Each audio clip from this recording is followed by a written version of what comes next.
What if I told you that the secret to attracting everything that you want in your life was letting go? Well, it is.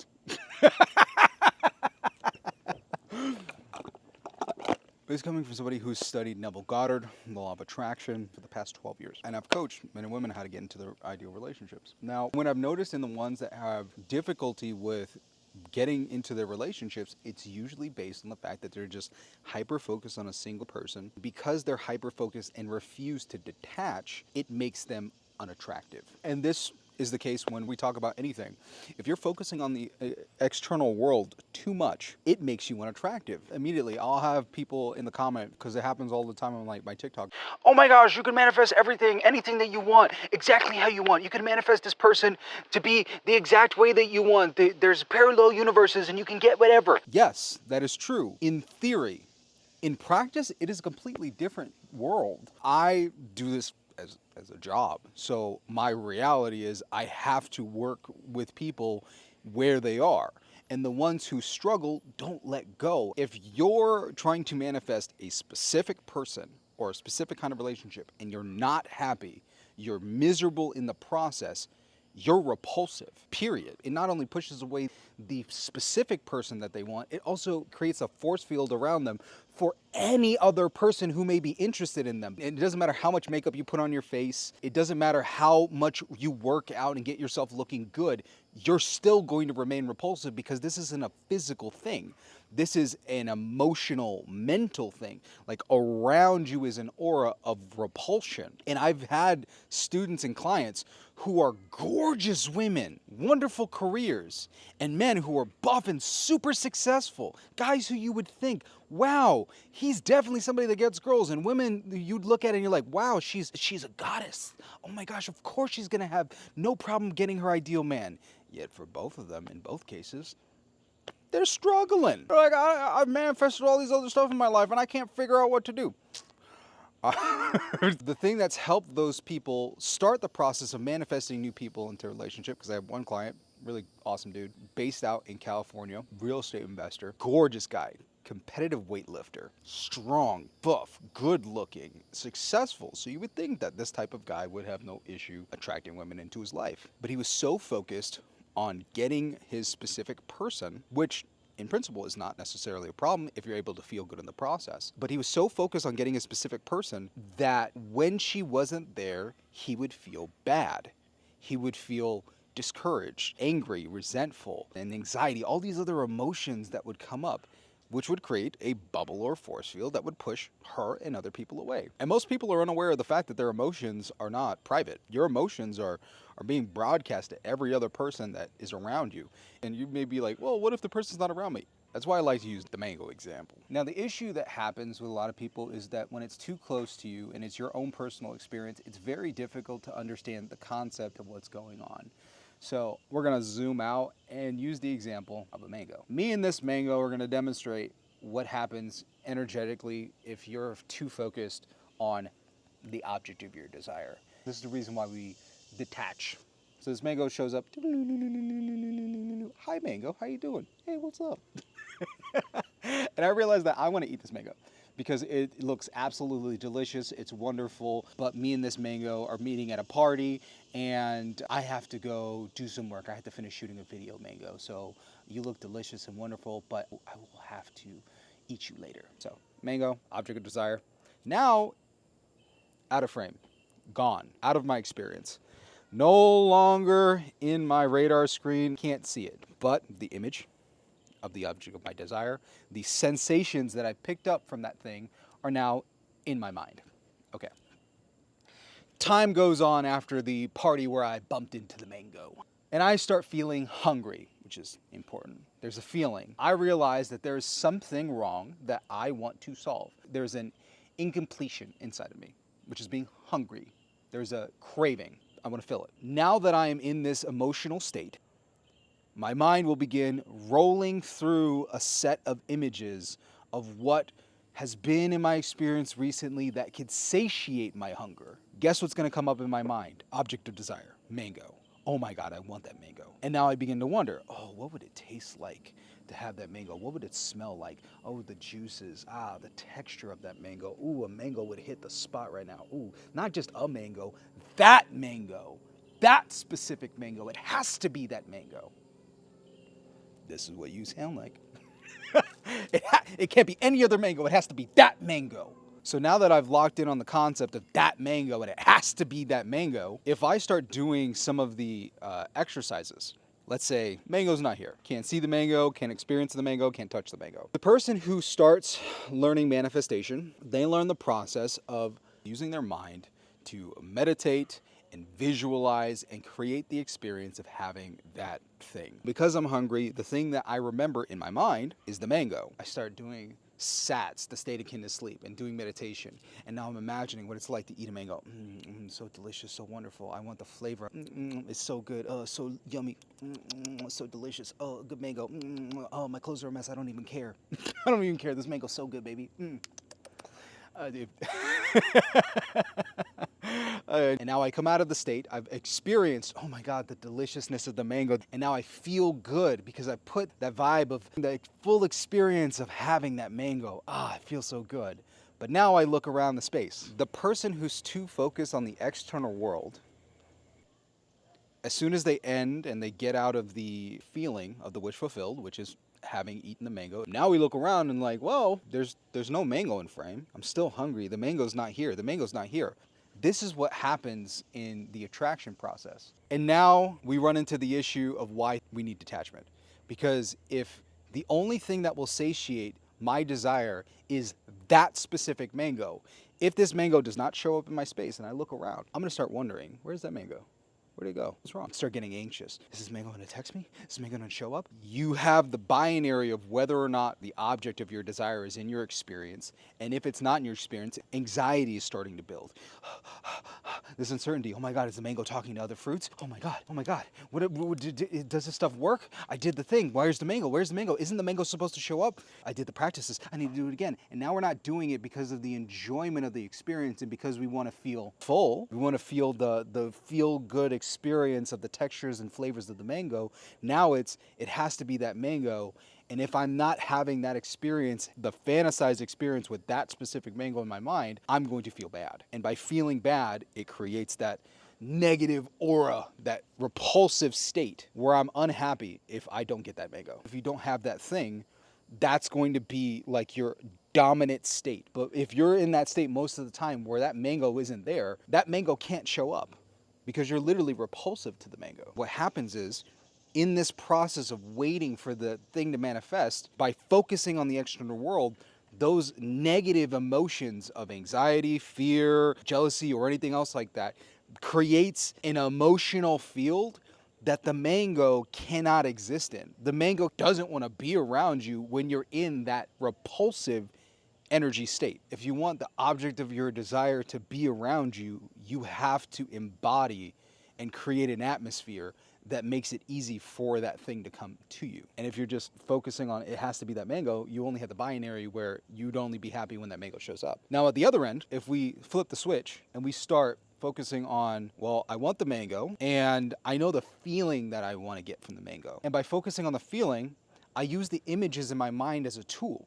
The images that exist in my mind that I can project in the physical space around me are only meant to be a tool to change how I feel here, inside the body. Instead of putting the focus on the external world, the focus is shifted to, I use my mind's eye to change here, nowhere else. So instead of focusing on, I need to have that mango, that specific mango, it's, I love that mango came into my experience. I know how I want to feel. I'm going to use this as a symbol and then create the feeling of joy, create the feeling of experiencing something delicious and being grateful for this thing showing up. And when your focus is not on the external thing but the feeling, manifestation is instant because now you have what you wanted. The whole reason for having the mango is to feel satisfied. The whole reason of having the mango is to have all of the positive emotions that you want. And if you're able to unlock those emotions without having the physical thing around you, you create what is an attractive state. Your emotions are no longer private. Your emotions are all around you. And now you feel satisfied. Now you feel delicious. Now you feel grateful and happy.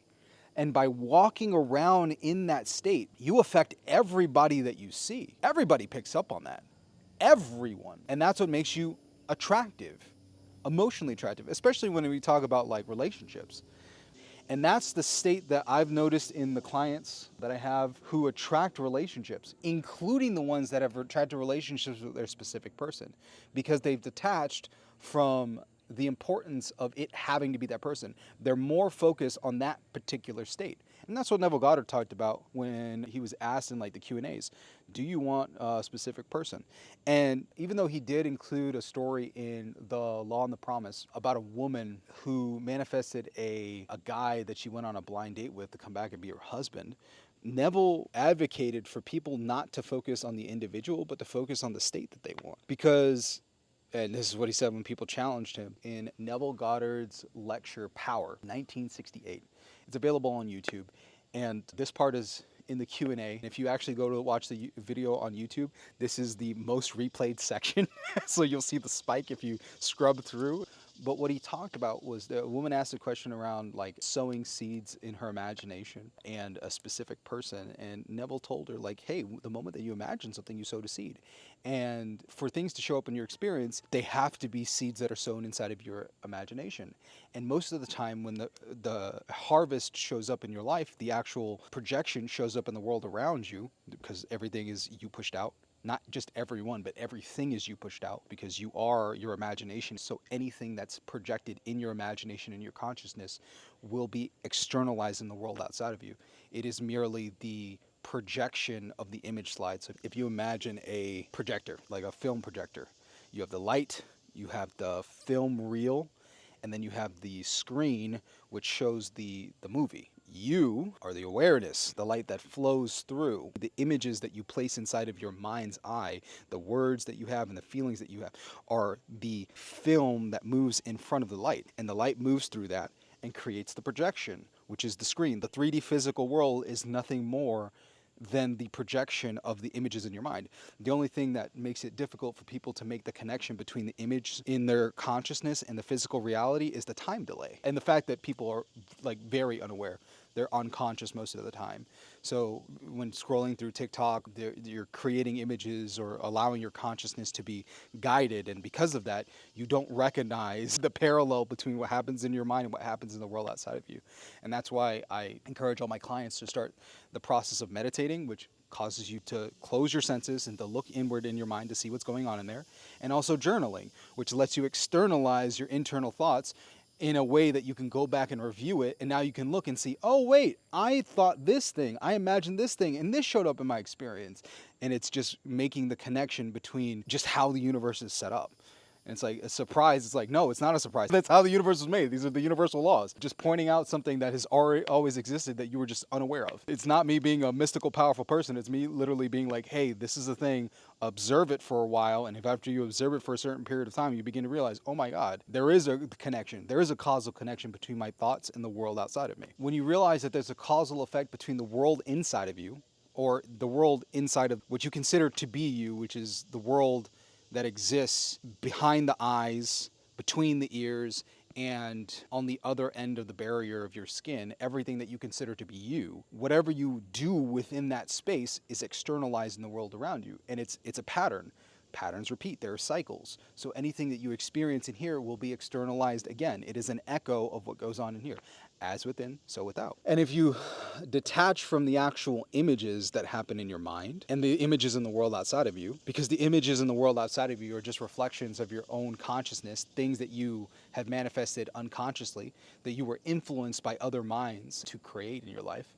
If you stop paying attention to that, stop caring about it, and stop suffering the pattern that you've had before, start focusing internally and create a new experience, you create a new habit of emotions, because happiness is a practice. You have to practice happiness, because that's ultimately what you're doing with manifestation or visualization, is that you're practicing how to be happy. Focus on not the external world, but you understand that the goal is a specific feeling and you're maintaining that feeling. The only thing that can come into the world outside of you are people, circumstances, and events that are a reflection of the state that you're feeling. And some people may say like, oh, well, how did I manifest this negative thing if I started this process? Well, everyone is you pushed out. It doesn't necessarily mean that everyone is going to be the current pattern of good that you created, you pushed out. Some people may be reflecting back to you old versions of you. They're giving you the opportunity to continue that pattern, to continue those emotional patterns of how you felt before, to continue those dialogues that you've had in the past. And it's your choice about whether or not you want to stay and remain that character, or you say, no, thank you, I'm not interested in that. And through the act of detaching from the world outside of you and saying no to let you and the universe know, hey, I'm somebody different, I don't play this game anymore, you prevent the absolutely awful experience that happens when you get what you ask for. This is the reason why in fairy tales we have stuff like the monkey paw and genies, because people are very imprecise with their language and you don't know what you don't know. So when you ask for something, be careful what you wish for, because you're going to get it. You're going to get what you wish for and what you say, and you won't get what you want, which is very frustrating for people, because you don't know what you don't know. This is one of the biggest issues that shows up with detachment, and why I tell people to detach from a specific person. You want to focus on what that specific person represents in your relationship. If you focus on it has to be that mango, the problem is that you don't know what you don't know. So you see this mango, you're experiencing a bit of this mango, but when I show you this mango, you've only seen about half the mango. My daughter could have taken a bite out of the other side of the mango. You wouldn't know that, because you don't know what you don't know. You don't know what your eyes or your senses have not perceived regarding this mango. Even if I take this mango and I turn it all the way around, you don't know what the mango looks like on the inside. You don't know what the mango smells like. You don't know the taste of the mango. This mango may very well be overripe. It could be rotten, but because YouTube and AI haven't gotten to the point where we can transmit stuff like smell and taste, you can't experience it, but I can give it to you. And even if you taste it and it tastes good and seems great, that doesn't mean that you know the history of what this mango's been through. Because even though this mango might be sweet, if you take a bite of it, oh, so good, so good. And I tell you that that mango was rolling around in the sewer and I pulled it out because it felt through a grate and I gave it to you. How would you feel about eating that mango now?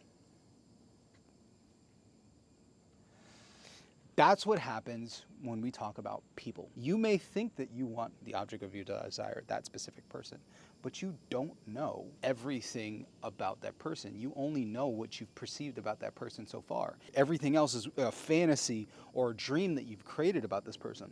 But there's a reality that you have to say yes to when you're inviting this person to be a partner in your life. You may think that this person looks gorgeous, beautiful, and wonderful, but you don't know this person's dreams and their desires. Their dreams and desires could literally be the exact opposite of what you want. I remember Ty Lopez was talking in a video about this woman that he was dating.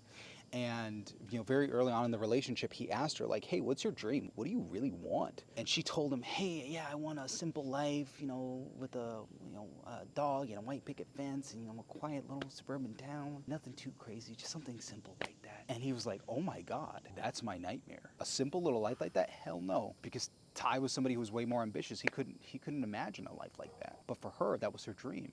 And in that kind of relationship, if your dreams are incompatible, there's going to be an imbalance. And if your dreams are incompatible, there are certain things that you may want that you can compromise on, which are fine, because that happens naturally in relationships. But if there are things that are so fundamentally different that compromising makes you resentful of the other person, that is what ends up leading to health problems, because you're holding on to all of this resentment, this negativity, and you can't express it to the other person because you truly love them. To leave this person and to leave this relationship would cause pain because you love and care about this person and you don't want to hurt them. And sometimes not manifesting relationship is protecting you from that kind of pain. But people don't, for some strange reason, it doesn't get through their head. And that's in the case of incompatibility of dreams. Then there's also life choices where, like, two people may have things that they've done in the past which have now force you to do stuff like forgive the person or the family composition, because you're not only just saying yes to this person, especially if you're having a long-term relationship with them,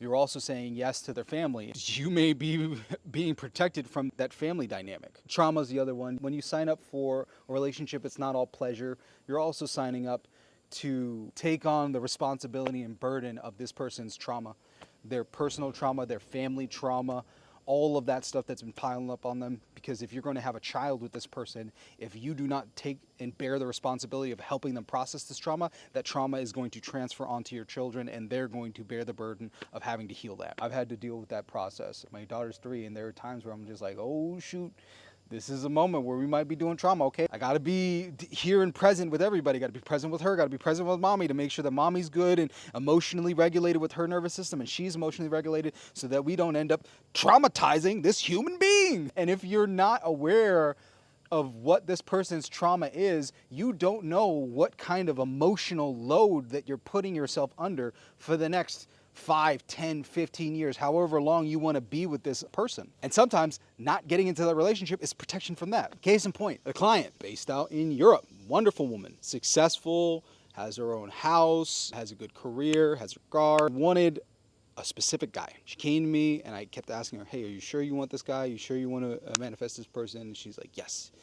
Has to be him. It was kind of crazy because when she first came to me, she mentioned that this dude was in prison. I was like, oh, well, the law is the law, so you want to manifest him out of prison, we can do that. So we started using the processes.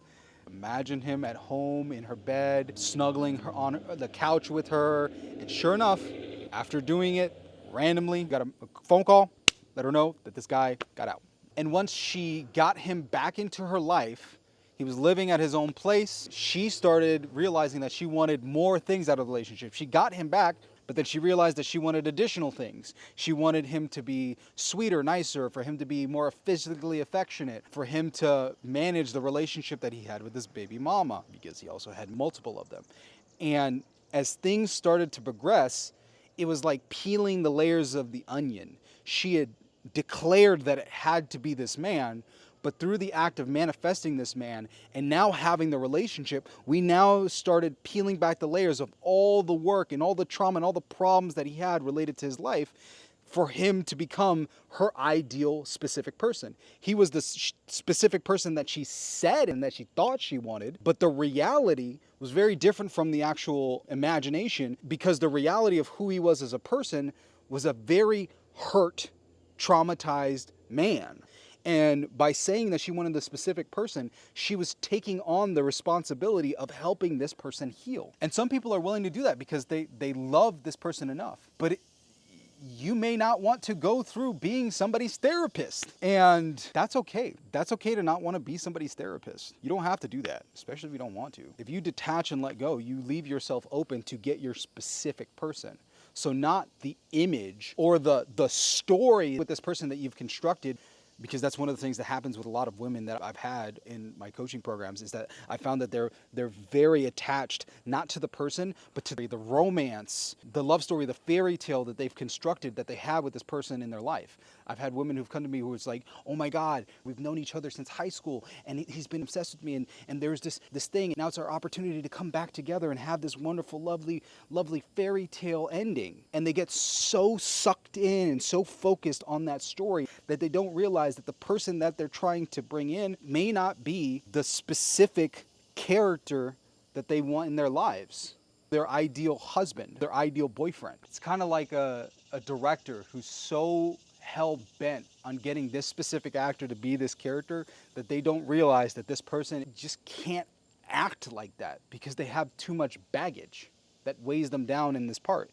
And that there may be other actors who are better suited for this role. Before people go crazy and say like, oh, well, you can have any version of a person that you want. Yes, you can. But are you willing to actually put in the energy to help this person in their process of change? Because in the example of like my client over in Belgium, she realized she could get the version of the guy that she wanted out of this man. She could very well make him a sweet, loving, and caring man who was affectionate and could communicate well, because she was beginning to manifest that. but she was coming up against his trauma, and she had to help him overcome that stuff.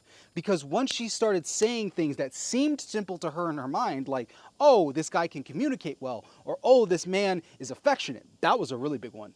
Oh, I want him to be more physically affectionate.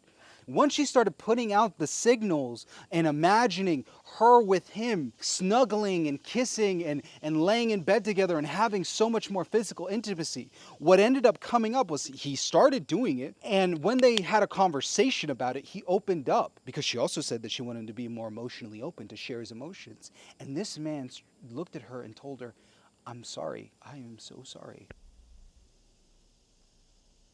I've struggled with being physically affectionate. I don't know how. I don't know how to do it. It's been a problem in all of my relationships, especially with my last serious relationship with the mother of my child.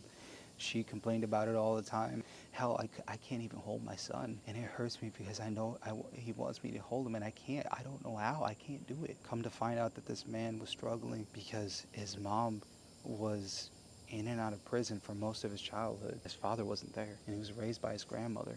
So he didn't receive the parental attention from his father, and he didn't receive the love from his mother.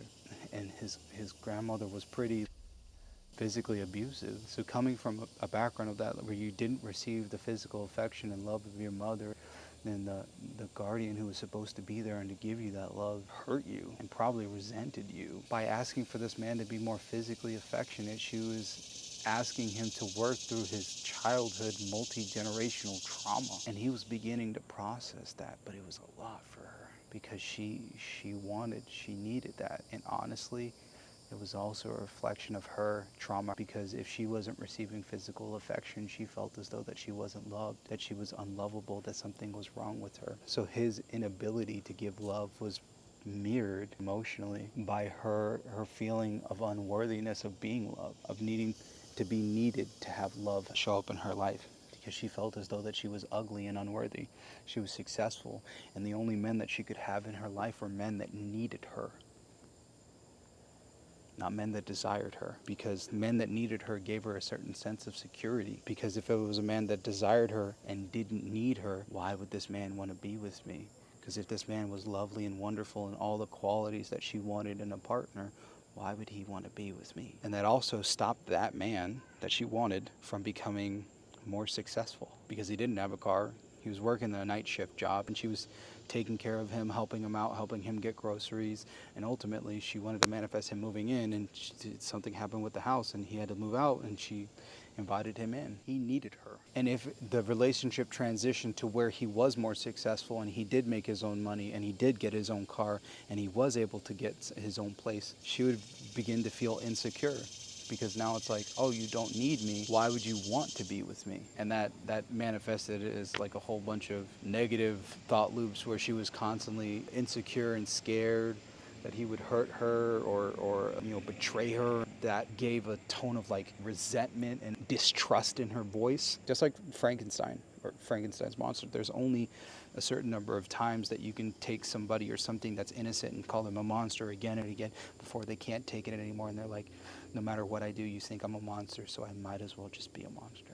That's why we're supposed to detach and let go. Because if not, we run the risk of getting what we want and so much more. Because you're either going to get exactly what you want, or you're going to get the lesson that you need to learn to get what you want. Because if you're unwilling to say no, if you say no to a test, you're about to get a lesson, and you better buckle up, because it's going to be an emotional roller coaster, and it's going to teach you a lot. But as long as you don't stop playing the game, you'll eventually end up getting what you want. But if you're able to detach from the specifics, detach from the image, and get very focused on the type of relationship that you want, and living in that relationship in your mind, practicing those emotions, making that become habitual, people show up in your life that are reflections of this. Because what happens, and it's what's happened especially to the people in my coaching program who have detached, is that they've started noticing, after doing forgiveness exercises and releasing, they start noticing, oh my God, I wanted more love and passion in my life, and I did the forgiveness exercise between my mom and my dad, and now I'm noticing that my mom and my dad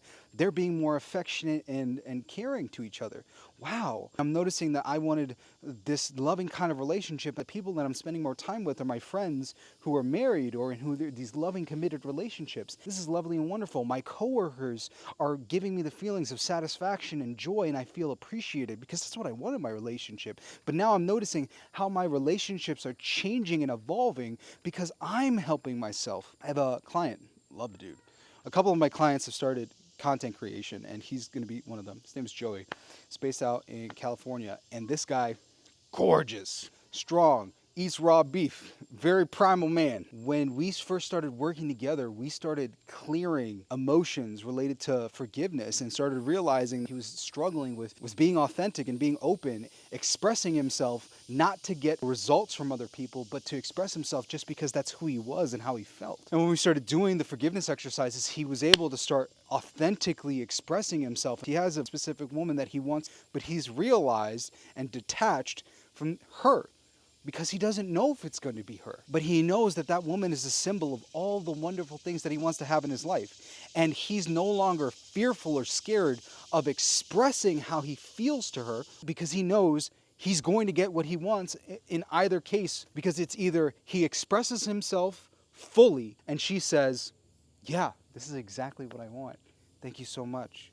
And they have a wonderful, lovely relationship together. Or he tells her exactly how he feels and she says, no, this is not something that I want. And then he's able to take his energy and redirect it to somebody who does want it, and then he does get the relationship that he wants. It's a win-win in either scenario because he ultimately gets the relationship that he wants. The difficulty that a lot of men and a lot of women have is the being vulnerable and being open because they're afraid of how this person is going to respond. Because of that, they keep themselves in a holding pattern where they believe that if I just visualize and manifest, maybe they'll do something, maybe something will happen, and then they just keep themselves night after night, week after week, month after month, just hoping something's gonna happen because they basically have Schrödinger's relationship. If I don't express myself fully to this person, then maybe like their relationship is or isn't happening. But in reality, if you focus on what you truly want, which is to be in the state of being in a happy relationship, no matter what you say or what you do with this specific person, you are going to move in the direction of that ultimate relationship. And it doesn't matter whether it's with them or somebody else. And when you're able to detach fully, you're able to be authentically yourself and to go out in the world knowing that what you express is going to come back to you. Because the only way for you to be a hell yes is to be willing to be rejected and to be somebody else's hell no. Think about that for a moment. Why would you want to be in a relationship with somebody who didn't like who you were authentically? We detach, we let go, because we don't want to end up in that relationship where we have to be performative, where we can't be our full selves. If somebody doesn't want to be with your full self, they don't want to be with you. Why would you want them in your experience? Let them go. Give them the opportunity to opt out. You'll be far happier that way, because anybody who isn't a reflection of your internal state will leave, and you will be free to have your loving and wonderful life. You'll have a fulfilling, intimate relationship with your partner. You'll have a truly fulfilling set of friendships with people who really do value you for you. And you'll have the business or career with people who really do love you fully. That's why I come on here and I talk the stuff that I think about, because the only people that I want inside of my network as part of this community on YouTube and on TikTok and my school community are people who resonate with me. Why would I want anybody else?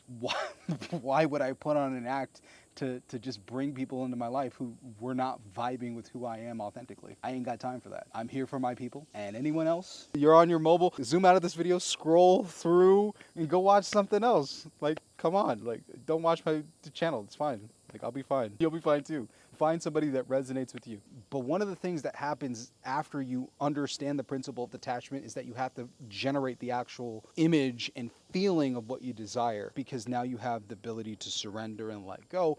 But that doesn't give you the tools of generating the actual feeling of what you want. So if you're looking to generate the feeling of what you want, you can go check out this video here where we go over the process of manifestation. If you want to generate that specific feeling and keynote of that loving, wonderful relationship so that you can radiate that out in the world around you, check out this video right here. We go over visualization and how you go through the process specifically to get very clear on your images so that you create the most powerful feeling and push it out into the world and ultimately end up manifesting the relationship that you want.